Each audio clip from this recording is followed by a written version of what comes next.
Y vean ustedes, aquí vamos a compartir estos cuadros en relación a los postulantes a las elecciones judiciales. Hay 175 postulantes para el Tribunal Constitucional, para el TSP. 265 postulantes para el Tribunal Supremo de Justicia. Eso son 440 de la Comisión Mixta de Constitución. Por otro lado, del Tribunal Agroambiental tenemos 91 postulantes y del Consejo de la Magistratura 184 postulantes, lo que equivale a la Comisión Mixta de Justicia Plural a 275 postulantes. El total queda en 715.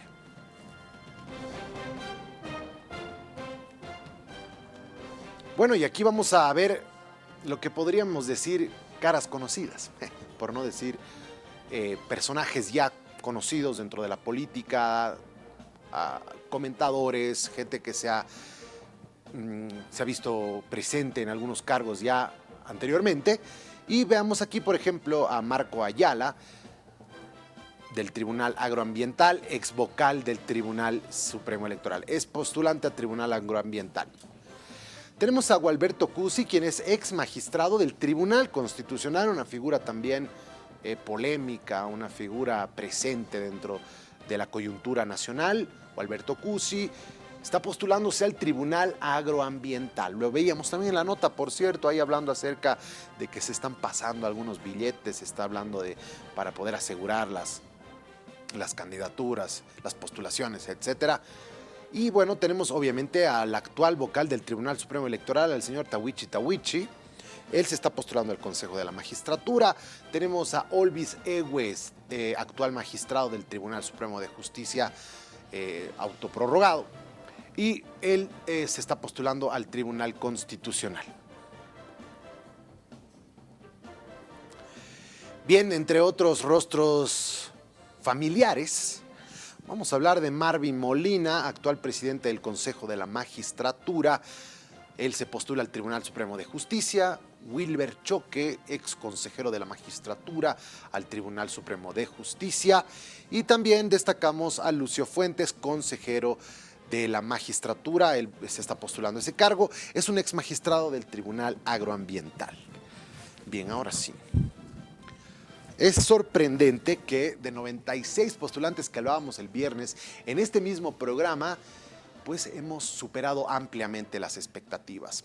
715 postulantes. Ahora son las distintas fases que tienen que demostrar frente a esta comisión, a su experiencia, su idoneidad, absolutamente todo. Estamos para conversar de eso con el ministro de Justicia, Iván Lima. Bienvenido, ministro. Muy buenos días, es un honor estar con ustedes. Muchísimas gracias, el honor es nuestro. A ver, hablemos acerca de este proceso, de las caras conocidas que han aparecido. Estábamos conversando de otras también que no estaban en esos cuadros.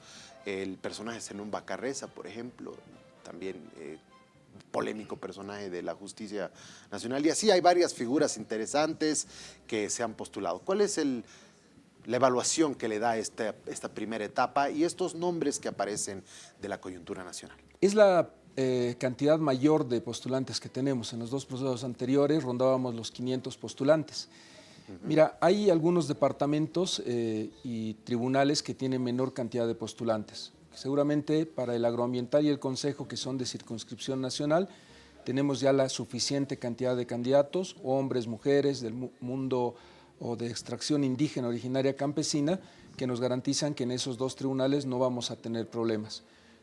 Ocurre lo contrario en el Tribunal Constitucional. En el Tribunal Constitucional tenemos departamentos en el que, Ben y Pando me refiero, en los cuales solamente hay dos postulantes. Hay dos postulantes mujeres en el Beni y dos postulantes mujeres en Pando.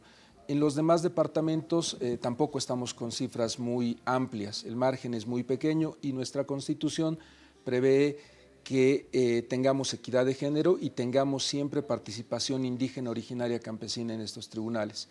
Esta cifra muestra que podría haber una insuficiente cantidad de candidatas mujeres en esos departamentos. También en Cochabamba y Santa Cruz, que usualmente tienen una mayor cantidad de candidatos, no rondan alrededor de los 5 candidatos. Donde hay más candidatos, hombres, mujeres y aparentemente, como en anteriores elecciones, no va a haber mayor dificultades en La Paz. En La Paz tenemos un número suficiente de candidatos para ambos tribunales. ¿Y eso qué nos dice, ministro?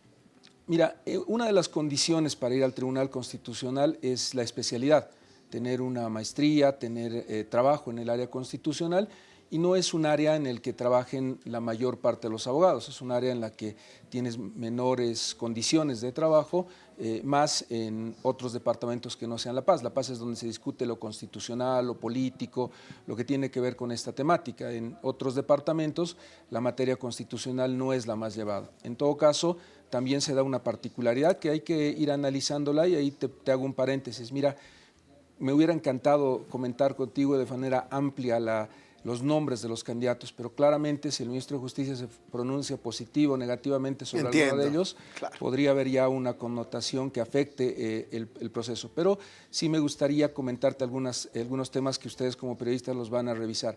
Muchos candidatos que no están postulando por el departamento donde trabajan.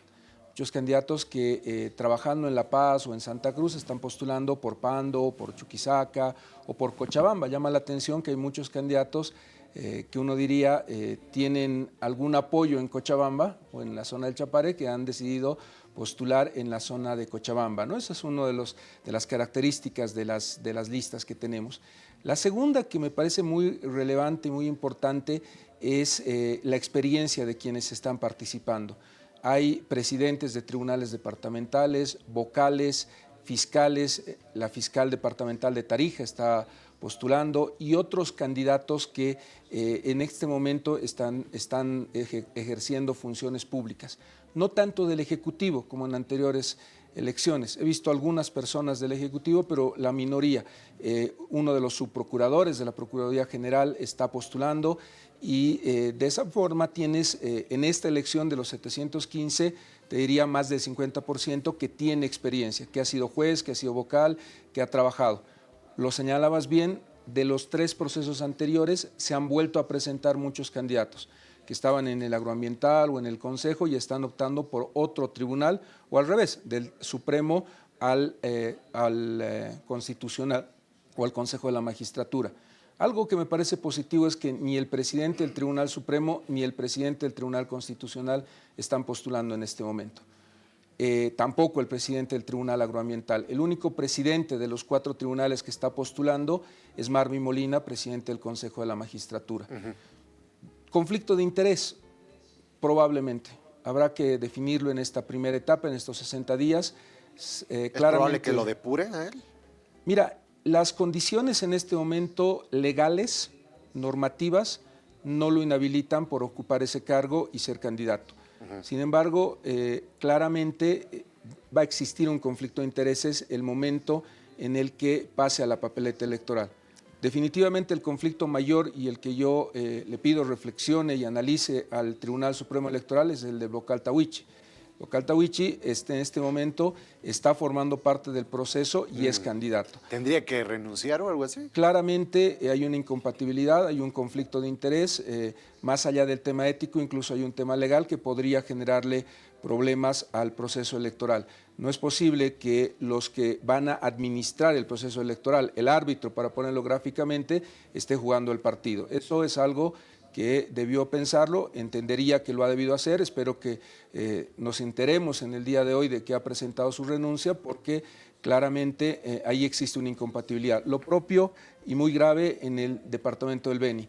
En el departamento del Beni, el único vocal que tenemos, el vocal que es designado por el presidente, el doctor Ortiz, Carlos, él está en este momento como candidato al Tribunal Constitucional. No tenemos en el Beni, te recuerdo, Tribunal Departamental Electoral, porque ha quedado sin funciones. La Asamblea hace bastantes meses atrás tiene que elegir por 2/3, la Cámara de Diputados, a esos 4 miembros que preselecciona la Asamblea Departamental y elige la Cámara de Diputados. No lo han hecho y esto nos ha llevado a que haya un solo vocal. Nuevamente, como en el caso del vocal Tahuichi, él está entrando en un conflicto porque la administración de ese proceso electoral lo va a tener a él como actor dentro del proceso, como candidato. En esos 2 casos sí habría una necesidad ética, una necesidad legal de presentar renuncia al cargo, porque ambos no pueden ser en este momento candidatos y administradores del proceso electoral. Estas dos situaciones nos mueven a pensar que hay que resolver rápidamente ese problema, el problema del Tribunal Electoral y el problema del departamental, porque necesitamos un tribunal en el Beni que administre esta elección y otros procesos electorales que vienen. Es necesario que la Asamblea tome determinaciones en esta temática. Me decías qué viene de aquí en adelante. De aquí en adelante tenemos estos 60 días siguientes durante todo el mes de abril, durante todo el mes de marzo hasta la primera semana de abril, de evaluación de los papeles, de los documentos. Tú dirías que puede ser difícil de ver si es abogado, si estudió, si tiene maestría. Lamentablemente he visto el nombre de algún candidato a muchas postulaciones que ha llegado a presentar un título falso de una universidad. Está nuevamente postulante, veremos cómo termina esta etapa. Como Ministerio de Justicia vamos a ser parte presentando las impugnaciones, inhabilitaciones y lo que veamos oportuno. Ese papel que va a jugar el Ministerio de Justicia. Mira, tenemos como todos los ciudadanos un rol de cuidar que esta elección se haga con la mayor transparencia y tienes en este momento los medios de comunicación y los ciudadanos etapas en las cuales se va a poder impugnar a los candidatos y pedir su inhabilitación. Y principalmente informar, pero informar con documentos. Lo que me parece irresponsable, le digo con total claridad a Gualberto Cusi, el cual considero un amigo, que se esté especulando, que se esté tratando de dañar el proceso sin tener nombres, sin tener información correcta. Si hay una denuncia, si hay alguien que está cobrando dinero, que está pretendiendo manchar este proceso, que se haga con pruebas, que se haga con información documentada. Yo creo que tenemos que ser muy responsables en este proceso. No es bueno abrir el paraguas, como se dice en Bolivia, asumir que no voy a ser elegido y empezar a manchar el proceso. Creo que acá la situación tiene que ser muy clara y objetiva. Este proceso tiene garantías, es un proceso limpio, que tiene reglas objetivas. En esta primera etapa, el mes de abril, lo que se ve se anota.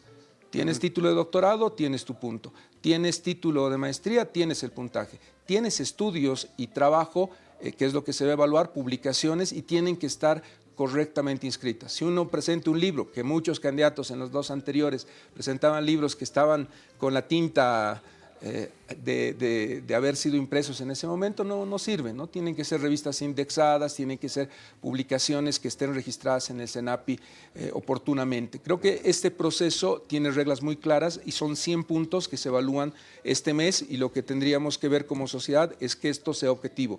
Luego viene el examen. Y el examen es algo que te agradezco este espacio, está en manos de 3 instituciones. Todas las universidades del país, cada una tiene que mandar 50 preguntas por tribunal. Los 9 colegios de abogados, cada uno de los colegios tiene que mandar 200 preguntas, 50 por cada tribunal. Wow. Y la Escuela Judicial del Estado. Esas 3 instituciones… De elección múltiple, ¿sí? De elección múltiple. De acuerdo al reglamento, es la pregunta, 4 opciones. Ajá. Y tienen que mandar la pregunta y la respuesta. Este tema de… alguien va y dice cualquier barbaridad, pero le suben la nota porque les cae simpáticos, no va más. Okay. Tampoco vamos a perjudicar a algún candidato, porque eso no va a ser posible. ¿Y que le pasen las respuestas? Mira, con el volumen que te planteo de las universidades, de los colegios de abogados y de la Escuela Judicial del Estado, debiéramos tener más de 5,000 preguntas. Por eso yo interpelaba desde ayer a las universidades. Está muy en manos de las universidades públicas y privadas mandar preguntas muy bien redactadas, que no sean como en procesos anteriores, cuáles son los colores de la bandera o alguna cosa absurda. Tendrían que hacer preguntas de calidad, porque se va a saber que universidades presentan preguntas deficientes. Pero además la reserva y confidencialidad. Que cada rector, que cada jefe de carrera tome las medidas de seguridad dentro de su facultad, de cada facultad de Derecho, y tengamos el día del examen sobres lacrados, sobres cerrados, que solamente hayan tenido conocimiento de universidades, de colegios de abogados, porque no hay control de calidad. De esas 5,000 preguntas, ¿quién define las… Cada postulante retira las 5 preguntas. Son diferentes para todos. Son diferentes para todos los postulantes. Cada uno retira las 5 preguntas, y en un acto que el reglamento dice público, con todas las garantías de información, se procede a leer el examen, se llena el formulario y se le da una nota inmediatamente al postulante. Ya en ese tema de mañana vamos a saber tu nota y a ver qué pasa entre el examen y tu nota. Todo este proceso es absolutamente transparente y termina con algo que es fundamental, 130 puntos. Entre la suma de los 100 puntos de tus méritos y los 100 puntos del examen, debes obtener al menos 130 puntos. Que es una cosa importante, 130, a mí me encanta la excelencia, hubiera preferido que sea 150 o más, la nota mínima, definió la Asamblea 130 puntos, pero nos da una característica que es fundamental en este proceso. Vamos a saber quién es el mejor. ¿Quién es el mejor candidato al Tribunal Constitucional? ¿Quién sacó 199 o 200 o 178 y quién sacó 130? Y lo lógico, lo institucional en una democracia es que los mejores pasen a ocupar el cargo, que los 2/3 de votos de la Asamblea, y es una interpelación fuerte a la clase política, sean aquellas personas que están en los primeros nombres, en los primeros puestos. Por eso estas dos etapas son de idoneidad, son de decir, esta persona no puede ser magistrado, porque esta persona es violenta en su hogar, porque no es un buen vecino, porque no paga sus impuestos, porque no es una persona que merezca ser magistrado. Esta primera etapa este mes es mucho de la intervención de la sociedad civil boliviana, que identifique a las personas, porque las etapas que vienen, el examen y la decisión de la Asamblea, deberían ser muy objetivas, deberían ser etapas en las cuales se elija a los mejores. Pero esta primera etapa nos da para que el país entienda bien quiénes están siendo sus candidatos. Y luego será pronto, el mes de septiembre, la elección. El voto popular definirá quiénes de estos preseleccionados van a ocupar los 26 altos cargos de la justicia boliviana. Bien, ahora llama la atención, teniendo en cuenta la coyuntura, ¿no? Hemos visto que la justicia durante todos estos últimos años no ha representado a lo que el pueblo boliviano exige que debería ser un ente imparcial. Todo lo que hemos visto, incluso con este último caso del doble infanticidio en el Alto, esta fiscal ya había tenido algún antecedente con haberle dado libertad a este individuo, etcétera, como esos N. Esas ganas de transformarlo, ¿usted cree que han jugado un papel para que hoy sean 700? ¿Por qué se postulan más que en las veces pasadas? ¿Qué ha motivado esta vez para que haya más participación? Mira, el reglamento es objetivo. Como te lo planteo, un factor que dañaba los anteriores procesos era la entrevista. En la entrevista tú tenías que el grupo de diputados o senadores, exposiciones brillantes que tenían prácticamente la nota mínima, o exposiciones muy deficientes que tenían la nota máxima. Acá no existe esa posibilidad, el examen está en manos de entidades que no son del Ejecutivo ni el Legislativo, y esa característica del puntaje. ¿Te acuerdas que el debate en años pasados era, pero les ponemos nota, ponemos que es suficiente o insuficiente? Cuando tienes suficiente e insuficiente, la ambigüedad y la posibilidad de que entre cualquiera es muy amplia. En este proceso, al tener la regla clara del primero al último, tienes una característica. Cualquiera de los postulantes actuales, muy buenos algunos, muy destacados, va a poder mostrarle al país que realmente es el mejor en su especialidad, que es el mejor en derecho agroambiental, que es el mejor en constitucional, y lo lógico de este proceso es que si tienes reglas claras, tengas esta participación, tengas más de 715 postulantes a todos los tribunales. Lo que no puede pasar es que se contamine. Por eso, si me permites en esta entrevista, lo reitero, si alguien tiene denuncias, que las pruebe, que las fundamente, que no rumoree, que no genere situaciones de especulación. Y lo segundo, que es fundamental, que la clase política boliviana asuma que en una democracia, en materia judicial, tienen que ir los mejores. Si logramos esas dos características y logramos que este proceso termine exitosamente, le habremos dado una gran señal al país.